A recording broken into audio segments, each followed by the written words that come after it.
आदिनाथ भगवान की, महावीर भगवान की, आचार्य श्री आदिसागर जी महाराज की, आचार्य श्री महावीर कीर्ति महाराज की, तपस्वी सम्राट गुरुदेव श्री सन्मति सागर जी महाराज की।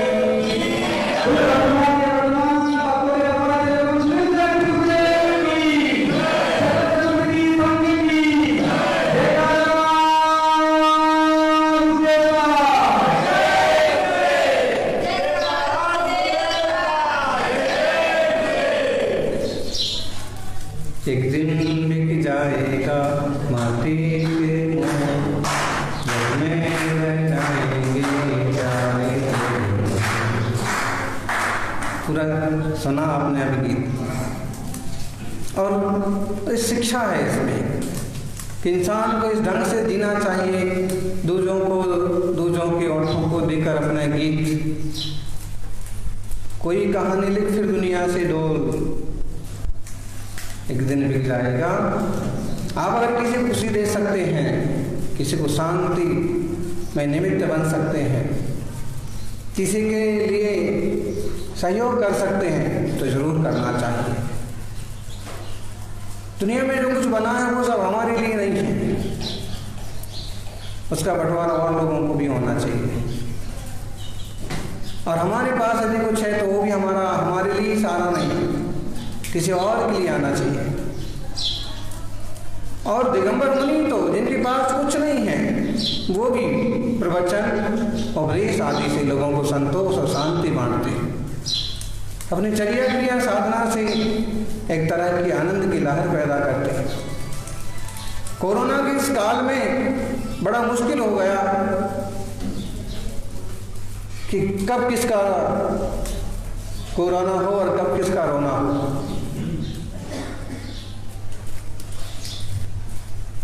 हार्ट अटैक जैसी बीमारी को भी इसने मात कर दिया। और सबसे दुखद बात यह है कि कई सारी श्रावक इसकी चपेट में आती जा रहे हैं, जिन्हें धर्म ध्यान करना है,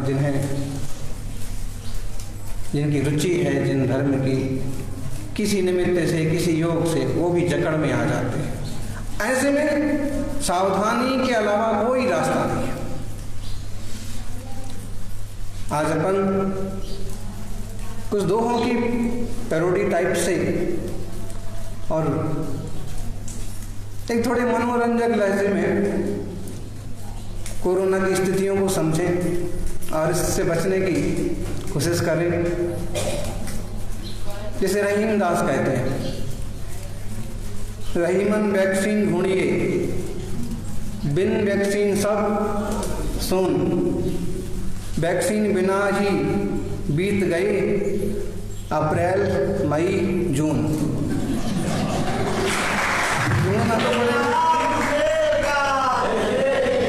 कोई देश ढूंढे, कोई डॉक्टर ढूंढे, लेकिन वैक्सीन उसका इलाज ना ढूंढेंगे तो मुश्किल होता जा रहा है। इसलिए अब रहीमन पानी राखिए मत राखिए, लेकिन वैक्सीन जरूर ढूंढिए। इसी तरह से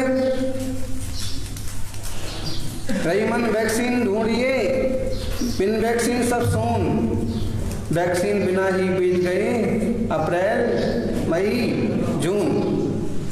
मार्च से लॉकडाउन चालू हुआ था, जून बीत गए, फिर जुलाई अगस्त भी बीतेगा, रहीमन ना हो उदास। जुलाई अगस्त भी बीतेगा, रहीमन ना हो उदास। दूर दूर ही रहीजिए, कभी ना आइए पास। दूर दूर ही रहो, थोड़ा पास में ज्यादा नहीं। हारेगा कोरोना, नहीं है अब कुछ देर, तब तक ना काहू से दोस्ती, ना काहू से बैर। कोई थोड़ा नाराज हो जाए तो ज़्यादा दुखी मत होइए, उसका इस मौसम में नाराज होना भी एक तरह से ठीक ही है। खुश होगा यूं गले लिपटेगा, है कुछ झूठा खाएगा, झूठा खिलाएगा, और नाराज होगा तो थोड़ा। इसलिए हारेगा कोरोना, अब कुछ ही है देर, और तब तक ना काहू से दोस्ती, ना काहू से बेर। अब ये हो गए रहीमदास के दोहे। एक और, रहीमन घर से जब चलो, क्या करना चाहिए? रहीमन घर से जब चलो, रखियो मास्क लगाए। घर के अंदर कोई बात नहीं, चल जाएगा, लेकिन रहीमन घर से जब चलो, रहियो मास्क लगाए, ना जाने किस बीच में कोरोना आ जाए। ना जाने किस देश में ऐसी हुई हैं ढेरों घटनाएं। बोले एक बाबा कहता था हम चूम करके ठीक कर देंगे, उसने 100-125 लोगों को चूमा और सब के सब ठीक वाले बीमार पड़ गए।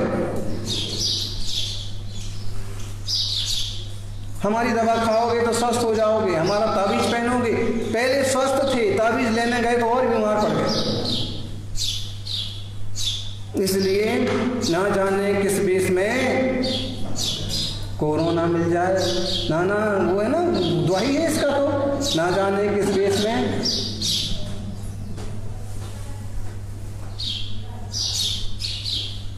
प्रभु मिल जाए, कोरोना मिल जाए। इसलिए हमेशा घर से निकले तो मास्क लगाओ। अब कबीरदास कहते हैं, कबीरा काढ़ा पीजिए, कबीरा काढ़ा पीजिए, काली मिर्च मिलाए, रात शाम दूध हल्दी पियो, सुबह हो काली चाय। और काली वाली चाय पियो, यही इलाज है अभी तो। रहीमन काढ़ा पीजिए, काली मिर्च मिलाए, शाम दूध हल्दी पियो, दूध और हल्दी मिला के पियो, सुबह वो काली चाय वाली, वो काली चाय, वो काली कोई चाय समझो। अब तुलसीदास रहे, तुलसी कहते हैं छोटा सैनिटाइजर तुलसी रखिए जेब। हमेशा एक छोटा सा सैनिटाइजर हाथ धोने के लिए बढ़िया सा तुलसी का नमक हल्दी का पानी, या जो आजकल चल रहा है, तो छोटा सैनिटाइजर तुलसी रखिए जेब, ना काहू सो मांगिए, ना काहू को दे। और वो सैनिटाइजर ना किसी से मांगो और ना किसी को दो, पता नहीं उस लेने देने में ही कुछ गड़बड़ हो जाए। और ये तो होता ही है कि सैनिटाइजर खुद का तो कुछ, और सैनिटाइजर दूसरे का कुछ कुछ कुछ कुछ कुछ।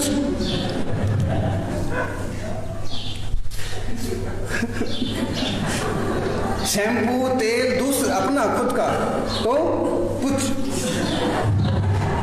और दूसरे का कुछ कुछ कुछ कुछ। इसलिए अपना अपनी जेब में रखिए, थोड़ा सा उपयोग करिए व्यवस्थित रूप से। ना काहू सो मांगी हो, ना काहू को देओ। थू, अब सूरदास बचे। सूरदास घर में रहो, ये है सबसे बेस्ट।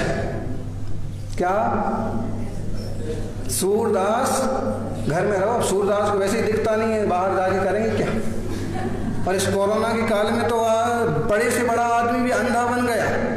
अंधा मतलब उसे पता ही नहीं पड़ रहा है कि मरीज कौन है और सही कौन है और अच्छा कौन है, बुरा कौन है, कौन संक्रमित है कौन संक्रमित नहीं है, हैं? डॉक्टर का भी भरोसा नहीं कर सकते हैं।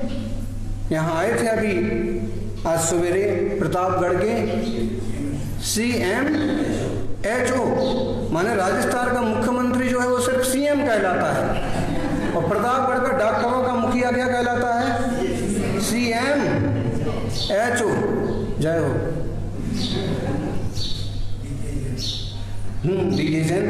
तो सुबह आए ना, वो पाँव छूने लगे, तो हमने कहा सोशल डिस्टेंसिंग का पालन करो।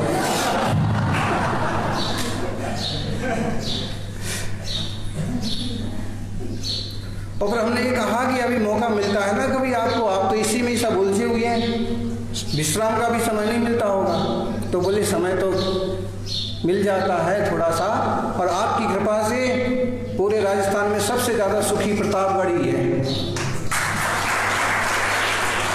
तो मैंने कहा फिर भी कभी अगर क्वारंटाइन उसमें जाते हो आप, जहाँ क्वारंटाइन किया गया लोगों को, ज़्यादा लोग हैं, आप शाकाहार के लिए जरूर प्रेरित किया। तो उन्होंने कहा महाराज जी तो ये दुनिया समझ रही है और मौके मिलते हैं तो मैं भी लोगों को संबोधित करता हूँ, आपकी आज्ञा से करूँगा।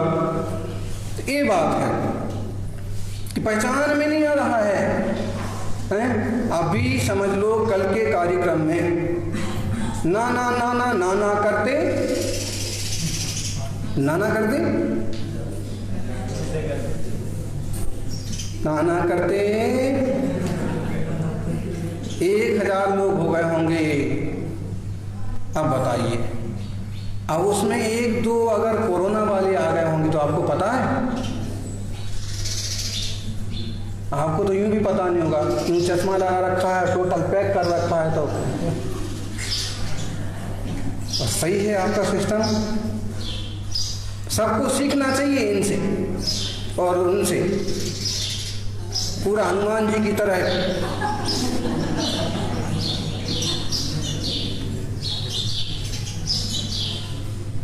सही है, और क्या करेंगे आप? मर्यादा और विवेक और अपनी सुरक्षा ना करेंगे तो क्या होगा? और नहीं कह सकते हैं कि 2-4 लोग ऐसे आके भी चले गए हों, भले दूर से बंधन किए हों, भले उनको ही पता ना हो। बोलो, घाटोल वाले आए थे हमारे पास, खूब आग्रह कर रहे थे, खूब, और भक्ति में देखा जाए तो खूब कोशिश की, लेकिन हमने कहा कि भाई विचित्र स्थितियां हैं, थोड़ा धैर्य रखो, अभी मुश्किल है। फिर भी आग्रह करते रहे, और नहीं हमारे यहाँ तो टोटल बिल्कुल कोई दिक्कत नहीं है, कोई तकलीफ नहीं है, और एक भी बच्चा ऐसा नहीं है,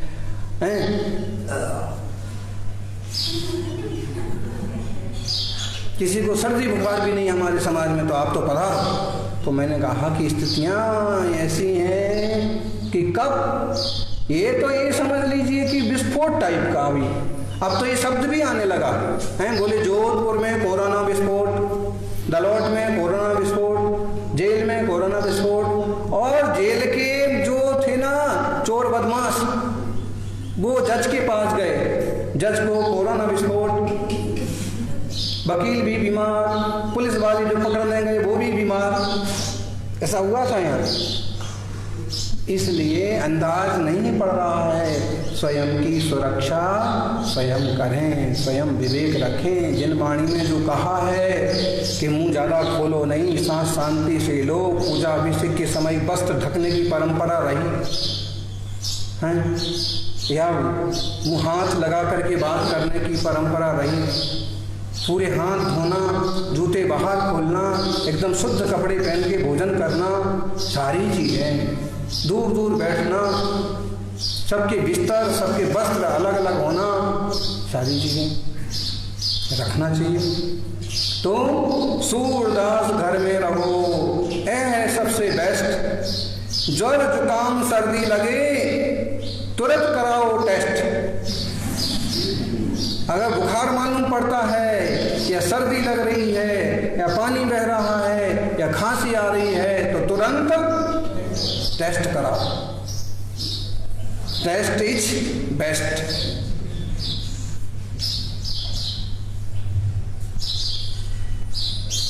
देखिए कुछ दिनों बाद अगर गुमशुदा हो गए ना 2 भाई, तो उस पर एक छपवाएंगे माता पिता खबर, एक ने काले रंग का मास्क लगा रखा है और एक ने लाल रंग का। कुर्ता तो बदल गया होगा, लेकिन मास्क का रंग वही लगा के निकले थे घर से। लेकिन जरूरी है, इसलिए जब जुकाम सर्दी दिखे तुरंत कराओ टेस्ट कराओ, लेकिन इलाज अपने ढंग से करो। हॉस्पिटल में भर्ती मत हो जाओ। भर्ती भी हो गए तो जिम्मेदार, परिचित, व्यवस्थित, ईमानदार सरकार डॉक्टर के यहाँ, किसी अहमदाबादी के यहाँ भर्ती हो गए ना तो तुम्हारी किडनी और गुर्दे और कब नीलाम हो जाएंगे उसका भी पता नहीं पड़ेगा। इस काल में ढेरों अच्छे लोग भी हैं तो दो चार चोर भी अपना धंधा कर रहे हैं। कई सारे डॉक्टर अपने जान पर खेल करके मरीजों की रक्षा कर रहे हैं तो दो चार बदमाश अपने व्यापार में भी लगे हुए हैं, बहाना लेकर के और शरीर के ऑर्गन अंग गायब कर देते। बड़ा सतर्क रहने की। अब अंतिम और ये है, समझ लीजिए, ध्यानत्राय जी का एक जैन कवि भी तो होना चाहिए। कवियों की गोष्ठी हो रही है और सब ने कोरोना पर अपने विचार रखे तो ध्यानत्राय कहते हैं, बिस्तर पर लेटे रहो सुबह शाम दिन रात। हाँ, बिस्तर पर लेटे रहो, वहीं बैठे बैठे पूजा करो, लेटे लेटे अपने बिस्तर पर लेटे रहो सुबह शाम दिन रात। एक तो रोग भयंकरा, एक तो रोग भयंकरा, ऊपर से बरसात। एक तो एक खतरनाक रोग है और इस पर भी बरसात हो रही है। बरसात से बीमारियां और बढ़ जाती हैं। ऐसे में बिस्तर पर लेटे रहो सुबह शाम दिन रात। या फिर जब ध्यानत्राय कहेंगे तो कहेंगे, पूजन ही करते रहो, विधान ही करते रहो सुबह शाम दिन रात।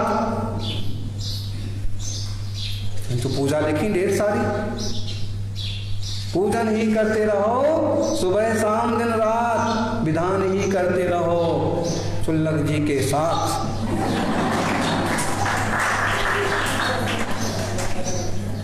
और एक तो रोग भयंकर, ऊपर से बरसात। रोग भयंकर है, इधर उधर जाओ मत, यहीं रहो।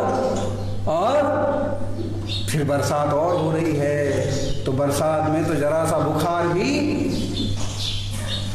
फैल जाता है। इसलिए विवेक से संयम की साधना करते हुए अपने मन और वचन और काय से प्रभु की आराधना करते हुए स्वरूप का चिंतन करते हुए, बात सही है कि आत्मा शाश्वत है, लेकिन जिस देह में ये आत्मा विराजा है ना, इस देह में करोड़ों रोग हैं, सैकड़ों बीमारियां लग सकती हैं। जरा सा मच्छर काटता है तो घूमड़ा आ जाता है, जरा सी गर्मी आती है तो खुशियां हो जाती, जरा सा पानी पसीना लगता है तो खुजली हो जाती है, में मक्खी बैठती है तो उड़ाते रहो, और कोई काम नहीं है तो क्या करो। यहाँ विधि है आदमी, यहाँ जो है अभी कह रहे थे ना भैया, ये लोगों को तो टाइम काटे नहीं कट रहा, और यहाँ इतने बिजी हैं कि टाइम कम पड़ रहा है, और उसमें कोई टाइम बचता हो तो आराम से मक्खियाँ उड़ाओ, उसे पूरा पड़ जाता है, मच्छर भगाओ।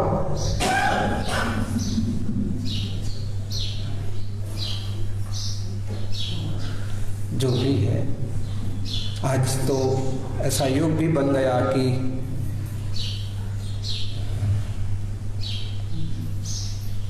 फिर भी समझें अपन देह अशाश्वत है, फिर भी देह में विराजे हुए अपने चैतन्य ज्ञान का आत्मा की दृष्टि करें, निर्मल स्वभाव वाले बने, देह की भी थोड़ी सी चिंता रखें, और चिंता ऐसी कि व्यर्थ के जंजाल में, व्यर्थ की विकल्पों में ना पड़ जाए। एक साधारण सी सुरक्षा और विवेक रखें। वास्तव में तो देह से अनंत गुणी चिंता अपने आत्मा की ही रखना है, इससे सबका कल्याण होगा, अपना कल्याण होगा।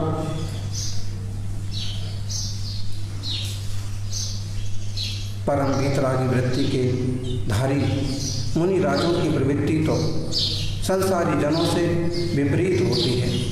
संसारी जन सब तरह से अपनी सुरक्षा करने की कोशिश करते हैं, और मुनिजन केवल अपने आत्म परिणामों की सम्यक दर्शन ज्ञान चार्ट की सुरक्षा के लिए प्रयत्नशील होते हैं।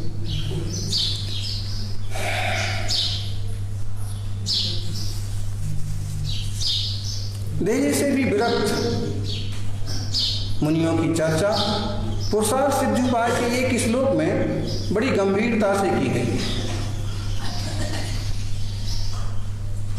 17 नंबर, अनुसरताम पदमेतत् करम्बिताचार्य नित्य निराभिमुखा एकांत विरति रूपा भवति मुनीनाम अलौकिकी वृत्ति।